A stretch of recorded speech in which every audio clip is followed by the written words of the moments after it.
Please subscribe, like, and comment. Welcome back, everybody, for another deep dive. And man, oh man, have we got a fascinating one for you today. I know, I'm excited for this one. We're talking Bitcoin, of course, but not just any Bitcoin day. Oh no, we're looking at March 13th, 2025 specifically. A day that will live in infamy, perhaps. Well, we'll see about that. But get this, we've got a whole stack of sources here, ranging from financial heavy hitters, Your Reuters, your Financial Times. Exactly, those guys. And then all the way to some crypto-specific sites like CoinDesk and today. Yeah, about those, of course. And yeah, because it's 2025, we've even got some pop culture sprinkled in from page 6 in The Guardian. So yeah, it's a wild world out there. It really is. All right, so let's jump right into it, shall we? Let's do it. Let's start with the big story, Bitcoin's price. The one everybody wants to know about. Always on everybody's mind. Well, Reuters is painting a pretty dramatic picture here. Oh. They're saying Bitcoin is down about 25% from its all-time high. Oof, that's a big drop. It is. It's sitting at around $80,000. $80,000, only $80,000. Only $80,000. I mean, I can't imagine losing that much money. Yeah, I bet anyone who bought in at the peak is feeling a little queasy right now. A little nervous, for sure. Definitely a reality check for anyone new to the crypto game. Absolutely. Now, what's really interesting here is this metric that Reuters mentions, the spent output profit ratio. Spent output profit ratio. Yeah, that's a mouthful. It is. But basically, think of it like this. It's a way to measure how many people who bought Bitcoin recently are now holding it at a loss. So, like, how many people are underwater right now? Exactly. And right now, that ratio is saying a lot of people are in the red. Ouch, yeah. And add to that the fact that Reuters is reporting daily losses among leveraged traders exceeding $800 million. $800 million. It's starting to feel a bit like a repeat of 2018. Oh, no, don't say that. I know, but the parallels are there. Okay, so if a lot of people are losing money right now, what does that mean for someone like me, just a regular person thinking about maybe dipping my toes into Bitcoin? Right. Should you be running for the hills? Yeah, exactly. Well, not necessarily. Kitco's technical analysis of Bitcoin futures on March 13th shows a pause in the downward trend. Oh, okay. So maybe a little glimmer of hope there. Potentially, they've identified key support at $79,909. Okay. And resistance at $84,000. Right. So think of those like markers on a map. Exactly. So if Bitcoin breaks above 84,000, it might signal a potential upward move. But if it drops below 79,909, that can mean further declines. So still a chance for things to turn around then. Exactly. And actually, today is even predicting a specific price range for today, placing support at $81,000. Okay. And resistance zones between 84,000 and 88,000. So they're a little more bullish than Kitco. Slightly. It's a good reminder that Bitcoin is volatile and unpredictable. Even with all this analysis, it's impossible to say for sure what will happen next. So maybe hold off on betting the farm just yet. Probably a good idea, but hey, that's just the price, right? There's got to be more to Bitcoin than just how much it's worth. Right. Bitcoin is so much more than just a number. Absolutely. So let's shift gears for a moment and talk about Bhutan. Bhutan. What does Bhutan have to do with Bitcoin? Well, the Financial Times has this fascinating story about how they're using excess hydroelectric power to mine Bitcoin. Wait, Bhutan is mining Bitcoin? They're turning waterfalls into digital gold, essentially. That is wild. And they're doing it enough to be like a top holder. Top 5 globally, according to the Financial Times. I would have never guessed that. But doesn't that seem like a super risky move for an entire country to make? Like, what if the price crashes? It's definitely a gamble, but it highlights how differently countries are approaching Bitcoin. Compare that to the US and UK, who have acquired their Bitcoin mainly through seizures and confiscations. Right. It raises some really interesting questions. What does it mean for a nation to have Bitcoin reserves, and what are the ethical implications of acquiring those reserves in different ways? Yeah, it really makes you think about how this technology is reshaping global economics in ways we never imagined. Yeah, it's a whole new world out there. And speaking of reshaping things, The Guardian has a report on how the crypto industry is flexing its political muscle these days. Oh, yeah. They've definitely been stepping up their game, haven't they? Big time. Apparently, they've been busy lobbying and making donations to the point that President Trump just issued an executive order. An executive order about what? To establish a strategic Bitcoin reserve for the U.S. Wow, that's a big change from his stance on crypto just a few years ago. Right. It's a huge shift, and it shows how seriously governments are starting to take Bitcoin now. For sure, this executive order could have a massive impact on crypto regulation going forward. Definitely. Will it lead to a more favorable environment for crypto businesses? Will it accelerate adoption by institutions? It's a big unknown, but it definitely signals a new era for Bitcoin in the political arena. Things are moving so fast. And speaking of fast-moving things, let's talk about stablecoins. Specifically, this potential Elon Musk stablecoin that MarketWatch is reporting on. Ah, yes. This ties into the Genius Act and the whole stablecoin debate that's been raging. Okay, so before we dive into that, can you give us a quick rundown on stablecoins for anyone who isn't totally familiar? Sure. So essentially, they're cryptocurrencies designed to maintain a stable value, usually pegged to the US dollar or other assets. So like a less volatile version of Bitcoin. Exactly. So imagine a stablecoin issued by a tech giant like Elon Musk's company. Right. It could become incredibly popular, and that's where the concerns start popping up. Okay, so is this like a good thing or a bad thing? Well, that's the million-dollar question. The Genius Act is trying to answer that by proposing a dual regulatory framework for stablecoins, aiming to bring them under both banking regulators and the SEC. So they're trying to get ahead of the game. Exactly. But critics like Senator Elizabeth Warren are worried about big tech potentially having too much control over the US dollar through these stablecoins. That's a valid concern. I can see why people would be worried about that. Absolutely. MarketWatch presents both sides of the argument, though. On one hand, there are valid concerns about consumer protection, financial stability, and the possibility of regulatory capture. Like, what if a big tech-backed stablecoin collapses? That could be disastrous. Exactly. It could wreak havoc on the economy. But on the other hand, proponents argue that stablecoins could revolutionize finance, make it easier for people to access financial services, and even strengthen the US dollar globally. So it's a tough call. There are definitely pros and cons to consider. No easy answers with this one. All right. Well, while all this stablecoin drama is unfolding, what's happening in the market right now? Well, CoinDesk is talking about a risk-off trend. Basically, investors are getting nervous about the economy and are moving their money into safe haven assets like gold. Gold, really? Yep, which is pushing $3,000 an ounce. $3,000 an ounce. Wow, that's pretty high. This flight to safety is definitely linked to Bitcoin's recent struggles. Okay, but why gold? What makes it so special when Bitcoin is having a tough time? Well, think about it like this. When things get uncertain, investors look for something that has a history of holding its value. Gold has been that safe haven for centuries, and it seems to be doing the trick again now. Makes sense. I guess gold is like the comfort food of investments. When things get rough, people crave something familiar and reliable. That's a great analogy. So are people just abandoning Bitcoin altogether then? Not necessarily. The Crypto Basic pointed out that even though the producer price index PPI was lower than expected, Bitcoin didn't rally like you might think it would. That's interesting. So maybe Bitcoin's just catching its breath before the next big move. Could be. We'll have to wait and see. Speaking of big moves, we can't end this first part without mentioning the sweet story from page 6 about Brock Pierce. Oh yeah, the former child star turned Bitcoin billionaire. That's right. He's apparently offering support to Wendy Williams, who's been dealing with some health issues lately. It's a nice reminder that even in this crazy world of Bitcoin, there's still room for kindness and human connection. I agree. It's a really heartwarming story. And it's kind of symbolic of how Bitcoin is bridging the gap between different worlds. You have a former child star who made his fortune in Bitcoin reaching out to help a beloved TV personality. It's a pretty wild intersection of pop culture finance and compassion. Right. You never know what to expect in this space. Yeah. So we've covered a lot in this first part of our Bitcoin deep dive.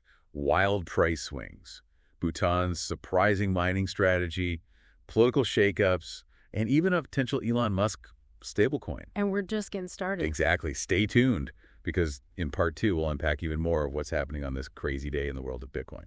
It's going to be a wild ride, folks. Buckle up. It's really fascinating, how Bitcoin is forcing us to rethink what we consider valuable. Like, the rules of the game are changing right in front of us. Totally. And I keep thinking about that Bhutan story. It's just mind-blowing to me that a tiny nation like that could use its natural resources to become like a major player in the Bitcoin world. Right. It's like they found a secret cheat code or something. Exactly. But it makes you wonder, what's the long game here for Bhutan? Are they, betting on Bitcoin's long-term success, or is this just a short-term strategy to boost their economy? That's the big question, isn't it? Either way, it's a bold move that other countries might start to imitate. Imagine a world where Nations are competing to mine Bitcoin, leveraging their unique resources to gain a foothold in this new financial landscape. It's like we're on the verge of a whole new era of economic warfare. But instead of fighting over oil fields, it's all about who can mine the most Bitcoin. A wild thought, right? And speaking of reshaping the financial world, let's circle back to stablecoins for a minute. Okay, yeah, it's almost like people are trying to find a way to harness the power of blockchain technology without having to deal with Bitcoin's crazy price swings. Right, like they want a calmer, more predictable version of Bitcoin. Exactly. But I'm still not totally clear on why everyone's making such a big deal about this potential Elon Musk stablecoin. Is really that different from any other stablecoin out there? Well, think about the potential reach. You know, if a stablecoin backed by someone like Elon Musk became widely adopted, it could be used by millions, maybe even billions of people. Oh, wow. Yeah, I hadn't thought about it like that. And that's where the Genius Act comes in. It's trying to establish some ground rules, some safeguards to prevent a scenario where a big tech stablecoin becomes too powerful and destabilizes the entire financial system. So it's like they're trying to put a leash on a tiger before it's even fully grown. Exactly. I guess it's better to be safe than sorry, but I can see why some people would argue that it stifles innovation. You know, what if these regulations end up holding back the development of stablecoins that could actually benefit people? Right, it's like a balancing act between protecting people and allowing for progress. It's a tough call, and that's exactly the debate that's happening right now, you know? Do you prioritize stability and control, or do you embrace the potential for disruption and let innovation run wild? There's no easy answer. Yeah. It feels like we're trying to walk a tightrope between the old world of finance and this new frontier of crypto. It's a tricky path, for sure. But speaking of uncertainty, you mentioned earlier that there's this risk-off trend happening in the market. Yeah. What exactly does that mean? Basically, investors are getting spooked by all the uncertainty in the world right now. Inflation, political instability, you name it. And they're pulling their money out of riskier assets like Bitcoin and flocking to traditional safe havens like gold. Gold, really? So it's like the opposite of Bitcoin in a way. In a sense, yeah. When things get shaky, people tend to go back to what they know and trust. And gold has been a reliable store of value for centuries. Makes sense. I guess gold is like the comfort food of investments when things get rough. People crave something familiar and reliable. I like that analogy, and this flight to safety is reflected in the price of gold, which is nearing $3,000 an ounce, according to CoinDesk. $3,000 an ounce? Wow, that's a pretty clear sign that investors are nervous. Definitely so. Is this bad news for Bitcoin then? Does it mean the party's over? Well, not necessarily. Remember, markets are cyclical. What goes down often comes back up. It's possible that this risk-off sentiment is just a temporary blip. It's true. There are still some positive developments in the Bitcoin world, you know, like President Trump's executive order to create a strategic Bitcoin reserve. Right. That was a huge surprise, it sounds like. Even President Trump is starting to realize that Bitcoin has some serious staying power. But wouldn't a strategic Bitcoin reserve make the U.S. government like a competitor to regular investors? That's a great question, and it's one of the many unknowns we're facing right now, you know. Will governments become major players in the Bitcoin market? Will they try to control its value or influence its development? These are all important questions that we'll need to grapple with in the years to come. It's like a whole new level of complexity on top of an already complex system. It makes my head spin just thinking about it. But, you know, amidst all this talk of market trends and government intervention, it's easy to forget that Bitcoin is ultimately about people. It is. It's about individuals taking control of their finances, challenging traditional systems, and exploring new ways to create and exchange value. And it's about people like Brock Pierce, who are using their Bitcoin wealth to make a positive impact in the world. You know, that story from page 6 really resonated with me. It reminds us that even in this fast-paced, often ruthless world of crypto, there's still room for compassion and generosity.